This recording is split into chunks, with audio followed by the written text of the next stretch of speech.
ये पचवीगन का समय हमारे यहाँ कहते हैं कि आंवला नवमी गोपाष्टमी से लेकर पूर्णिमा तक ये पचवीगन का कार्य चालू हो जाता है कि इन 5-7 दिनों में जो भगवान की भक्ति हो सकती है, जो भगवान का स्मरण हो सकता है, जो भगवान की पूजन हो सकती है वो करो और अपने जीवन को सार्थक बना लो, अपने जीवन को आनंदित बना लो। शिव पुराण वही की वही है, बस उसका थोड़ा सा विषय हर कथा में बदला जाता है। इस कथा में जो विषय रखा है वो हरिहर रखा है, हरिहर शिव पुराण की पूर्णिमा के पहले से जो 5 दिन गिने जाते हैं, 5 दिन जो देव दीपावली के होते हैं, उन 5 दिन में शंकर भगवान को जब जल चढ़ाने के लिए जाओ तो एक नियम ले लो कि 5 दिन में शंकर भगवान को जब जल चढ़ाने के लिए जाऊंगी तो शिव जी को जल चढ़ाने के लिए लेकर जाऊंगी, उससे पहले मैं आंवले के वृक्ष के नीचे थोड़ा सा जल छोड़कर, बेलपत्री के वृक्ष के नीचे थोड़ा सा जल छोड़कर, पीपल के वृक्ष के नीचे थोड़ा सा जल छोड़कर, उसके बाद अशोक सुंदरी वाली जगह पर जल छोड़कर, फिर गौरा पीठिका पार्वती जी का हस्तकमल उस पर जल छोड़कर, फिर भगवान शंकर के ऊपर मैं जल समर्पित करूंगी। जल चढ़ाने का मुख मेरा उत्तर का होगा, अर्थात आप दक्षिण में खड़े होगे, जल चढ़ाओगे तो उत्तर में बहकर जाएगा। 5 दिन अगर आपने ये 5 दिन का नियम धारण कर लिया शंकर को जल चढ़ाने का, तो ये निश्चित है 5 स्थान से जो हमें अशांति मिलती है, मन में पूरे वर्ष शांति बनी रहेगी, कभी क्लेश नहीं। संपत्ति से अशांति मतलब लक्ष्मी नहीं आ रही है, टेंशन बना हुआ है, कोई पैसा खाकर बग गया, कोई कुछ लेकर बग गया, कोई कुछ कर बग गया, उस शांति के लिए भी हमें भगवान शंकर। तो कार्तिक की पूर्णिमा के पहले से तो ये निश्चित है 5 स्थान से जो हमें अशांति मिलती है, मन में पूरे वर्ष शांति बनी रहेगी, कभी क्लेश नहीं। संपत्ति से अशांति मतलब लक्ष्मी नहीं आ रही है, टेंशन बना हुआ है, कोई पैसा खाकर बग गया, कोई कुछ लेकर बग गया, कोई कुछ कर बग गया, उस शांति के लिए भी हमें आंवले का वृक्ष, बेलपत्र का वृक्ष, पीपल का वृक्ष, अशोक सुंदरी का स्थान, माता पार्वती जी की पीठिका अर्थात हस्तकमल, और फिर दक्षिण में खड़े होकर शंकर के शिवलिंग को जल चढ़ाना, उत्तर की ओर जल बहकर जाना, भगवान शंकर से अपने मन की कामना करना। 5 दिन कार्तिक के महीने में पचवीगन में जो हम शंकर को जल चढ़ाते हैं, ये हमें भगवान शंकर की ऐसी कृपा होती है कि हमारे शिव की पंचायत के 5 देव हमारे 5 जगह से आने वाली अशांति को रोक देते हैं और हमें शांति प्रदान करते हैं, सुख प्रदान करते हैं। पचवीगन के 5 दिन शिव पंचायत के 5 देव हमारे 5 जगह से आने वाली अशांति को रोकने का प्रयास कर, रोकने का प्रयास, सुख का अनुभव करा दे। स्मरण रहे, संसार से, संपत्ति से और संबंधों से शांति की अनुभूति नहीं है। संबंध भी हमको अशांति देते। किसी ने कुछ कह दिया, मन अशांत हो गया, किसी ने कुछ बोल दिया, मन अशांत हो गया, कहीं किसी ने कुछ कहा, अपन घर से निकल कर चले गए, मन अशांत हो गया। अच्छा, जरा सा विवाद हुआ, लोग घर छोड़कर चले जाते हैं। हमको ये समझ में नहीं आता कि घर में तुम रहकर भी शांति का अनुभव नहीं कर पाए तो क्या क्षिप्रा जी के तट पर जाकर, गंगा जी के तट पर जाकर, नर्मदा जी के तट पर जाकर, किसी तीर्थ में जाकर, सबको छोड़कर अकेले घर से निकलकर, घर के बाहर जाकर क्या तुम्हें शांति मिल जाएगी? जम के बोलो जरा, नहीं मिल सकती। घर छोड़कर शांति का अनुभव नहीं हो सकता। कार्तिक महीने में अनायास भूल से भी यदि कहीं शिवालय में 5 दीप दान हो जाते हैं तो वो कार्तिक के महीने का करा हुआ दान अजर और अमर हो जाता है, अजर। जब आप तकलीफ में होते हो तो 3 शंकर को जल चढ़ाने वाला, 1 लोटा जल चढ़ाने वाले के पास 3 को भगवान शिव अवश्य भेजते हैं। दुख को समाप्त करने से पहले 3 को मेरा शंकर आपके दरवाजे पर जरूर भेजता है। पहले नंबर पर मां आद्य शक्ति दुर्गा को आपकी पड़ोसन के रूप में, आपके रिश्तेदार के रूप में, आपके कुटुंबी के रूप में, आपके संबंधियों के रूप में, किसी ना किसी के रूप में आपके पास भेजकर बोलेंगे, क्यों घबराती हो, क्यों चिंता करती हो, क्यों टेंशन लेती हो? मैंने सुना है कथा में, बाबा ने ये बताया था, कहेगा धीरे से सामने नहीं आएगा तो सुंदर स्वरूप धारण कर कर स्वप्न में आकर कहेगा। ऐसा लगेगा कोई तुम्हें जगा कर कह रहा है कि तू घबराना मती, तू ये कर लेना, समझ लेना मेरे बाबा ने अपनी अर्धांगिनी पार्वती को तुम्हारे पास भेज दिया। भृंगी दूसरे नंबर पर जाता है, उसका काम क्या है? तो कहा भृंगी कभी भी सामने अपने प्रतिबिंब से नहीं आता, किसी का स्वरूप धर कर नहीं आता। भृंगी आपके हृदय में आकर भीतर से बोलने का प्रयास करता है। दूसरे नंबर पर भृंगी आपके मन की वाणी को शिव तक पहुंचाने का प्रयास करेगा। और तीसरे नंबर पर भगवान शंकर अपने भक्त का दुख हरने से पहले तीसरे नंबर पर भेज देते हैं अपने नंदीश्वर को, अपने नंदी गण को मेरे शिव भेजते हैं। नंदी का काम क्या है? जैसे ही नंदी आता है, कोई व्यक्ति के रूप में, किसी रूप में, किसी फोन के रूप में, किसी कॉल के रूप में, किसी पत्र के रूप में, किसी मैसेज के रूप में, जब नंदी तुम्हारे घर में प्रवेश करता है तब वो तुम्हारे रास्ते को क्लीन कर देता है, रास्ते को साफ कर देता है, उसको मार्ग को प्रशस्त कर देता है। आंवला नवमी से जो क्रम पंचमीगण का चालू होता है पूर्णिमा तक, वैकुंठ चतुर्दशी के क्रम तक, उसका जो महत्व, इन कार्तिक महीने में दो वस्त्र का विधान है, एक पीले कलर का वस्त्र और एक लाल कलर का वस्त्र। लाल वस्त्र अगर कार्तिक महीने में तुलसा महारानी पर ओढ़ाया जाता है और वही वस्त्र बाद में रख लिया जाता है संभाल कर, तो उस घर में किसी कर्म गति के कारण भी अगर अपशब्द निकल रहे होते हैं तो वो अपशब्द वो वस्त्र रोक लेता है। वो वस्त्र रोक, कौन सा वस्त्र? लाल वस्त्र, पीला वस्त्र। इन 5 दिन में अगर तुलसा महारानी को चढ़ाया जाता है और उसको रखा जाता है तो जिस नारी के गर्भ से संतान नहीं भी हो रही होती है उसके कक्ष में अगर वो वस्त्र कुछ दिन तक रखा रहता है तो ये निश्चित आती है कि गर्भ ठहरता जरूर है। ये पीले वस्त्र की और लाल वस्त्र की महत्वता कार्तिक महीने में। अब कई माताएं कहती हैं कि हमारे पास में लाल वस्त्र नहीं है, हमारे पास में इतना नहीं है, तो लाल कलर का लच्छा भी तो आता है, नाड़ा, बोलो आता है कि नहीं आता? लाल तुम्हारे घर में सिलाई करने का लाल कलर का धागा तो होगा ना कि नहीं होगा? लाल कलर का लच्छा तो होगा, नहीं होगा सफेद कलर का धागा तो होगा, उसको कंकु में लाल कर। पर उस वस्त्र की महत्वता को हम समझें।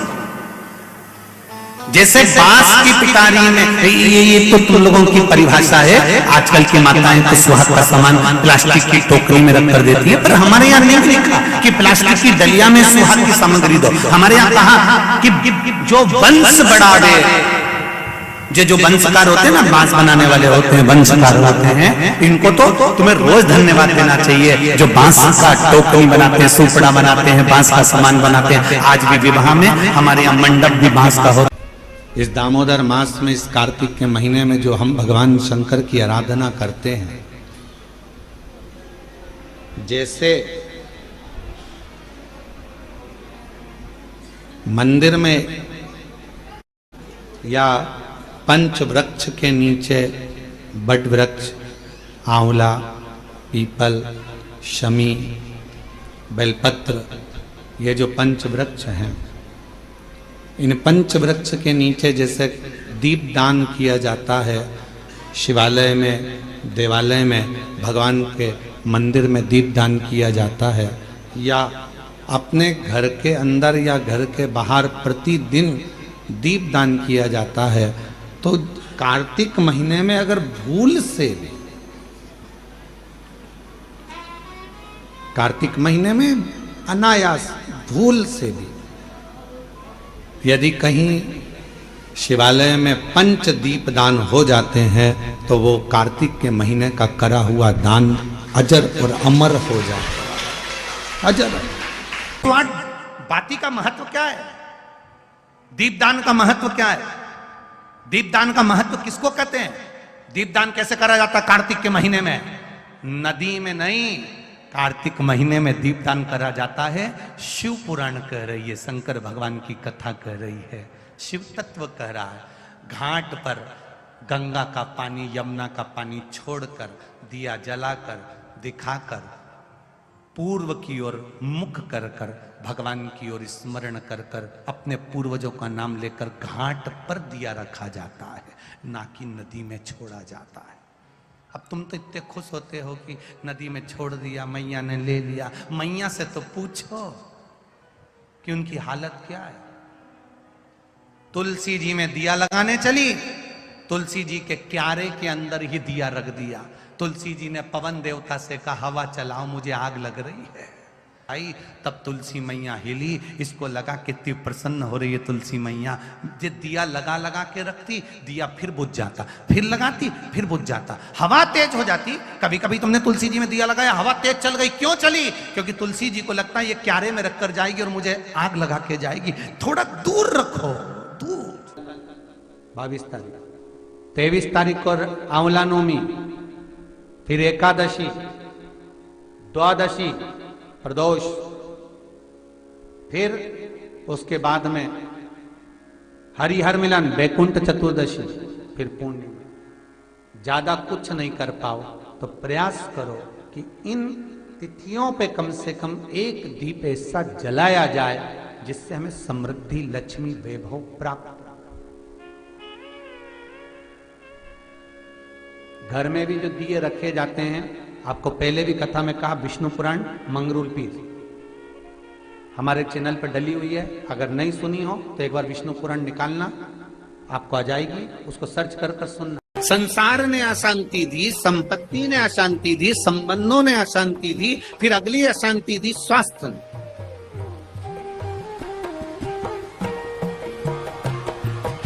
घुटने दुखने लगे, कमर दुखने लगी, पीठ दुखने लगी, अशांति होने लगी, अब मैं बहुत बीमार रहने लगी, मेरे जीवन का क्या ठिकाना गुरु जी, मेरी जिंदगी का क्या ठिकाना।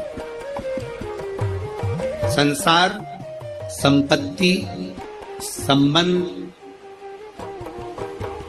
संतान, स्वास्थ्य, ये सब अशांति को प्रदान करते, या शांति देते हैं। 4 जगह की अशांति को आने से आप रोक सकते हो। 4 जगह से जो अशांति आ रही है ना, इसको आप रोक सकते हो। 4 जगह कौन कौन सी? संसार की अशांति आ रही है तो तुम संसार वालों से संबंध छोड़ दोगे, शांत हो गए। संपत्ति से अशांति आ रही है तो ज्यादा ध्यान देना संपदा पर, कि अब जो होगा देखा जाएगा, जितना मिल गया उतने संतुष्टि है, तो तुम रोक सकते हो, अशांति आने से रुक जाए। संसार, संपत्ति, संबंधों से अगर अशांति आ रही है तो तुम संबंध थोड़े कम कर दोगे, रिश्तेदारी थोड़ी कम कर दोगे, अशांति आने से रुक जाएगी। स्वास्थ्य, स्वास्थ्य से भी तुम गोली दवाई लेकर अशांति को रोक सकते हो। पर जो 5वां नंबर है ना, संतान,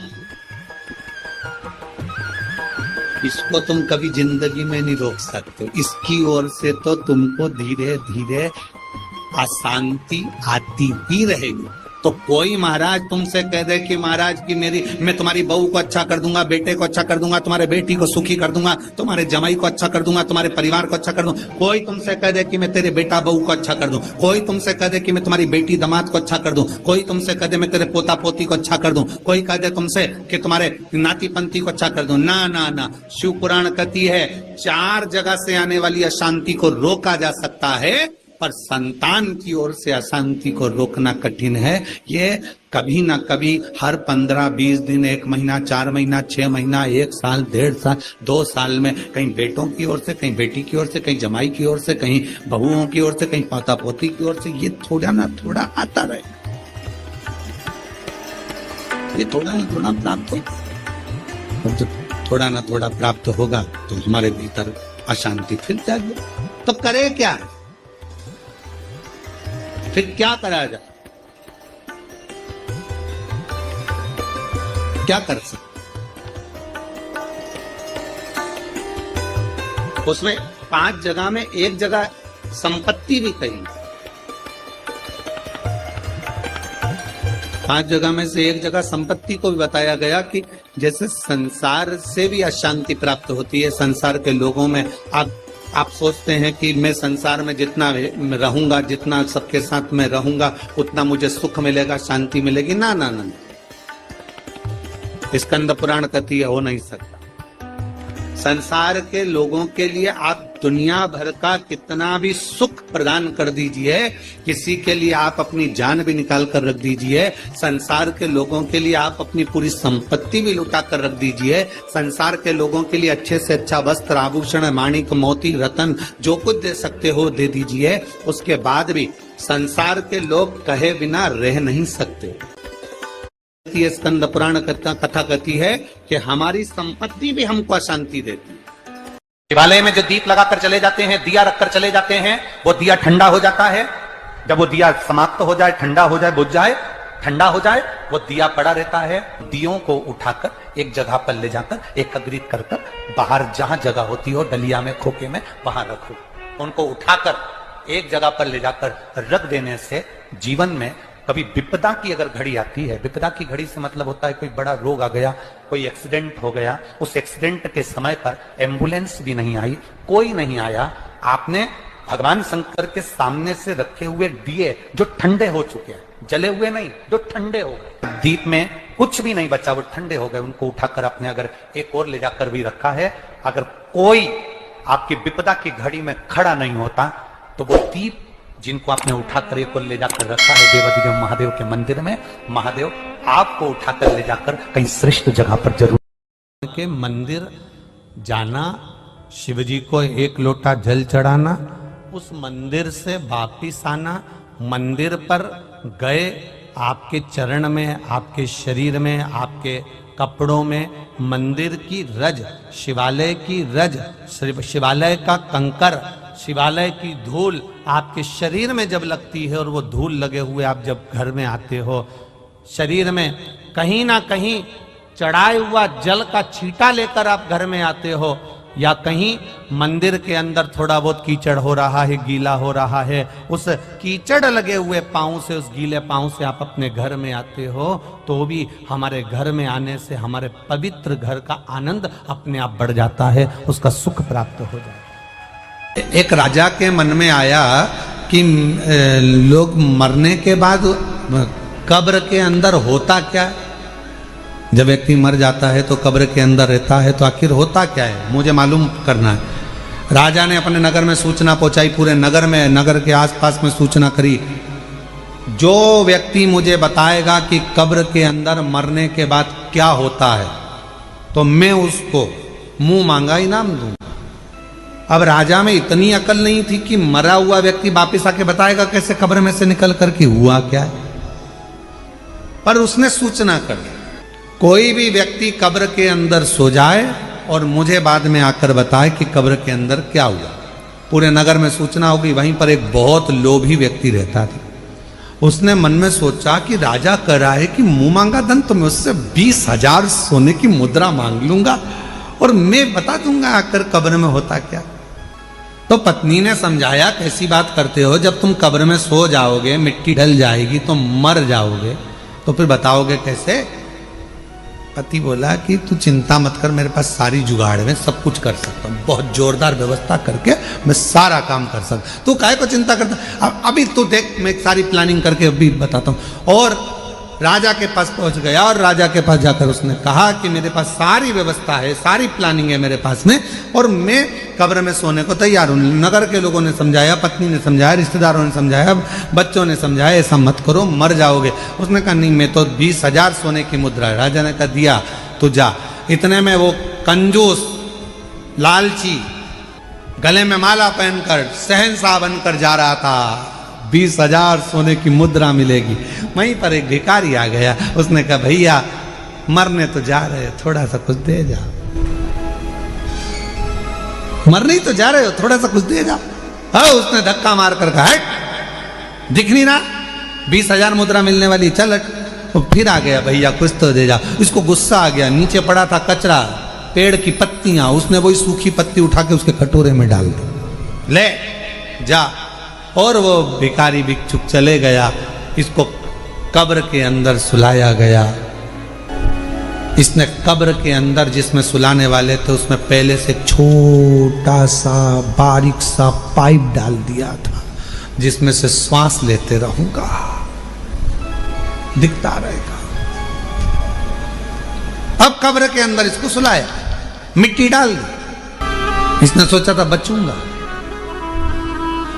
उसी पाइप में सांप घुसने की प्रयास कर रहा था, जो इसने पाइप डाला था उसी में से सांप। इसने देखा इसमें तो सांप घुस गए, अब तो निपट गए। 20,000 सोने की मुद्रा चली गई। जो सांप अंदर आ रहा था उसको एक पेड़ की पत्ती रोक रही थी।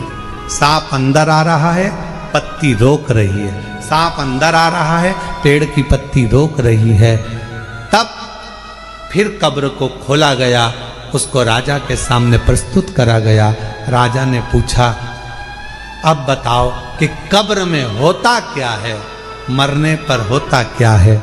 उस व्यक्ति ने कहा, महाराज, जो दान किया होता है वो अपने आड़े आकर खड़ा हो जाता है और बचा ले। जो दान, जो पुण्य करा, जो सत्कर्म करा, जो कथा श्रवण कर रहे हो, किसी को पानी पिला रहे हो, किसी को टॉफी खिला रहे हो, किसी को बिस्कुट खिला रहे हो, किसी का मुख झूठा करा रहे हो, तुम्हारी जितनी सामर्थ्यता है उसके अनुसार तुमने किसी को अगर अन्न दान करा है वो अन्न दान हमारे सामने आएगा। किसी को समय का दान दिया है वो समय हमारे सामने आएगा। किसी को पानी पिलाया वो पानी हमारे सामने आएगा। कहीं ना कहीं हमारा किया गया सत्कर्म, हमारा पुण्य हमारे सामने आकर खड़ा होता है। वो लालची और वो व्यक्ति, लोभी व्यक्ति, लालची व्यक्ति और वो व्यक्ति जब जा रहा था, एक वृक्ष की पत्तियां उठाकर भिखारी के कटोरे में देकर चले गया। वो पत्ती ने सांप से उसकी रक्षा कर, वो पत्ती। इसलिए फिर निवेदन करूं मैं कि मत बुरे कर्म कर बंदे वरना पछताएगा। भगवान की आंखों से तू बच नहीं पाएगा, तू बच नहीं पाएगा। अरे ओ अज्ञानी मत करना, तेरे कर्म का फल भी तू ही पाएगा। जैसा किया तूने तेरे आगे आएगा। मत बुरे ना। और कार्तिक के महीने में ये पवित्र, जहां लोग कहते हैं कि कार्तिक के महीने में भगवान हरि और हर का मिलन हुआ है। कार्तिक के महीने में माता लक्ष्मी ने भगवान शंकर की आराधना कर कर भगवान विष्णु जी से वर मांगा, भगवान विष्णु को मांगा है। भगवान माता लक्ष्मी की माता जी, लक्ष्मी जी की माँ का नाम क्या था? माता जी का नाम ख्याति देवी। ख्याति देवी क्या कर रही थी? भगवान शंकर के साथ लक्ष्मी जी का विवाह कर रही थी। तब शिव जी से ख्याति देवी ने कहा, मेरी बेटी लक्ष्मी का विवाह मैं तुम्हारे साथ करना चाहती हूँ। शंकर भगवान ने कहा, नहीं, मैं लक्ष्मी से शादी नहीं कर सकता, क्योंकि लक्ष्मी जी का विवाह तो आप नारायण के साथ करना। लक्ष्मी जी ने शिव जी की इतनी आराधना करी, इतनी आराधना करी। बाबा देव अधिदेव महादेव ने पूछ लिया, लक्ष्मी तुम क्या चाहती हो? लक्ष्मी जी कहती है, मैं नारायण को प्रेम करती हूँ, भगवान विष्णु से विवाह करना चाहती। बस इतनी सी बात। लक्ष्मी, मैं तुम्हें वर देता हूँ, कार्तिक के पूरे महीने में लक्ष्मी तुमने मेरे मंदिर में दीप जलाया है। कार्तिक के पूरे महीने में लक्ष्मी तुमने मेरी आराधना करी है। मैं शिव लक्ष्मी आज तुम्हें वर देता हूं कि तुम्हें भगवान नारायण प्राप्त होंगे। और जो कार्तिक के महीने में जो शिव का स्मरण करेगा, जो लक्ष्मी का पूजन करेगा, उसके घर में नारायण लक्ष्मी दोनों प्रवेश करेंगे, उनका उद्धार